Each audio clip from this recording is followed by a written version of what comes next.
Mga katinagalog ko, ito sana ang naging kwento kung hindi sana'y nasawi itong si Jack. Ito ay ayon mismo sa mga pinaka-diehard fans ng Titanic. Ikukwento ko sa inyo ang magiging buhay sana nitong si Jack at si Rose kung pareho silang nakaligtas sa paglubog ng RMS Titanic.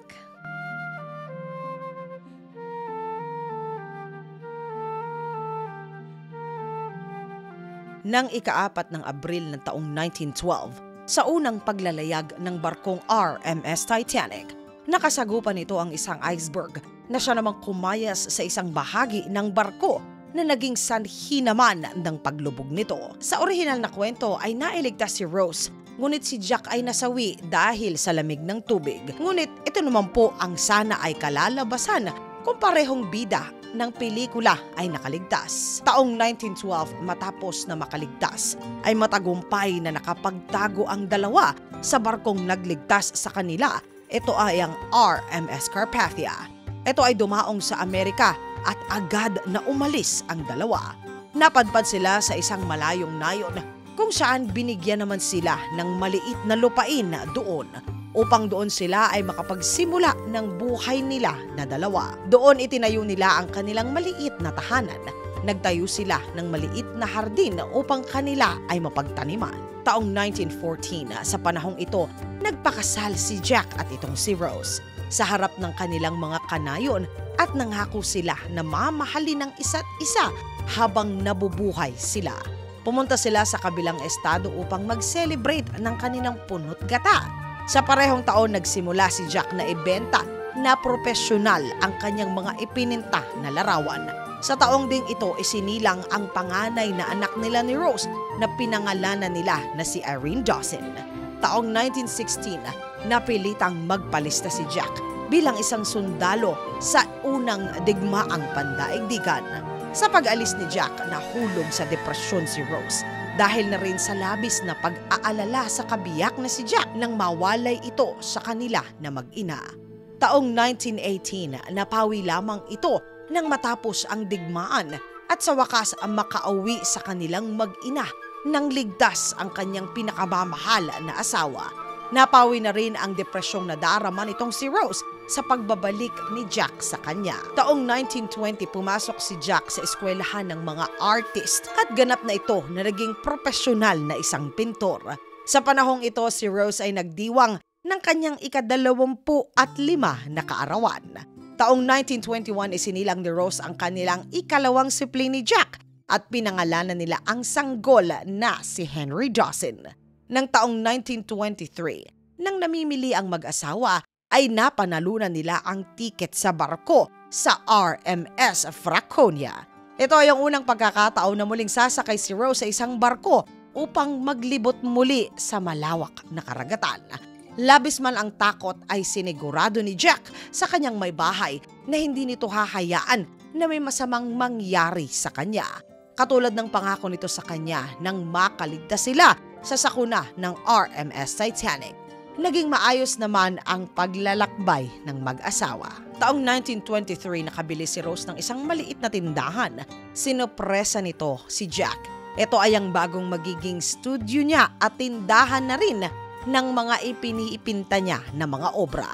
Taong 1925, naging artista itong si Rose. Agad itong bumida sa kauna-unahang pelikula sa bansa ng Amerika. Naging matagumpay na aktres itong si Rose. Nang taong 1926, bumili ng malaking bagong bahay ang mag-asawang Dawson. Sa panahong ito ay maayos at masayang-masaya ang kanilang maliit pero lumalaki na pamilya. Nang taong 1929, habang nag-uusap ang mag-asawang si Jack at Rose, ay nabasa nitong si Jack ang balita tungkol sa dating katipan ng kanyang may bahay. Ayon sa balita na kinuha ni Cal ang sarili nitong buhay matapos na bumagsak ang stock market at mawala ang lahat ng yaman nito. Tumahimik mang sandali si Rose.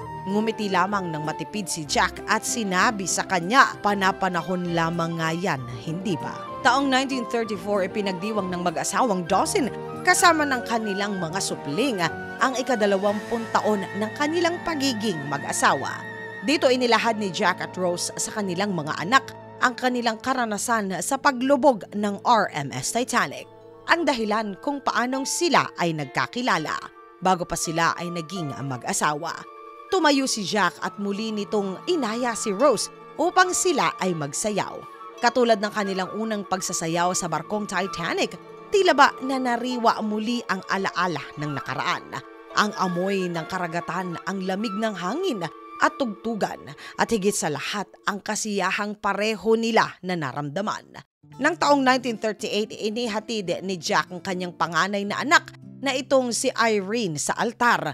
Ito ay ang araw ng kanyang kasal.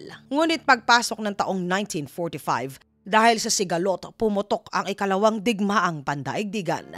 Napilitan si Rose at ang anak nitong si Irene na magtrabaho sa pagawaan ng armas. Nang makaraos ang mundo sa digmaang ito ng taong 1953, inihatid ng mag-asawang Dawson ang kanilang bunsong anak sa altar. Ito ay ang araw ng kanyang kasal. Nang taong 1954, ipinagdiwang ni Jack at Rose kasama ang kanilang mga apo ang ika-40 taon nila bilang mag-asawa. Taong 1958, muling nanariwa ang lahat nang magkita itong si Rose at ang isa pang nakaligtas sa Titanic na itong si Eva Hart. Taong 1962, muli inilabas ni Jack ang pintang larawan ng kanyang iginuhit matapos na lumubog ang Titanic. Sa larawang ito, kitang-kita ang paglubog ng barko. Itinago ito ni Jack mula sa kanino man.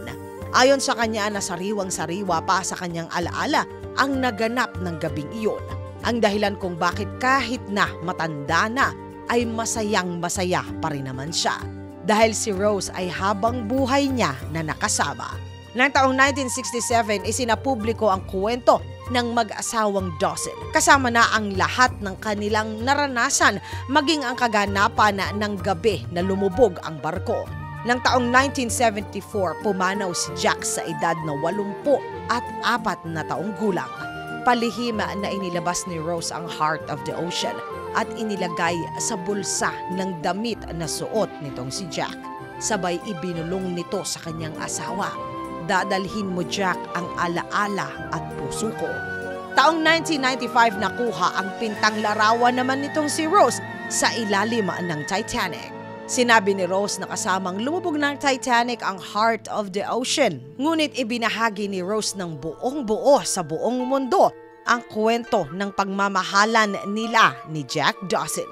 Kung papaanong isinalba siya nito nang papalubog na ang barko. Kasamang isinalba ni Jack ang puso at kaluluwa ko. Mga Tinagalog ko, ano ang tingin ninyo sa kwentong ito ng mga fans ng Titanic? Mas maganda ba sana ang kinahinatnan kung nakaligtas itong si Jack at Rose? O tama na hanggang sa paglubog na lang ng barko na natili ang karakter nitong si Jack Dawson? Isulat po ang inyong saloobin sa comment section sa ilalim upang sama-sama naman po na ito ay ating basahin. Mga Tinagalog ko, ang may pinakamaganda at makabuluhang sagot po ay mananalo pa rin ng 100 GCash load. Maraming salamat po mga Tinagalog ko sa pagsama ninyo sa segment natin sa araw na ito.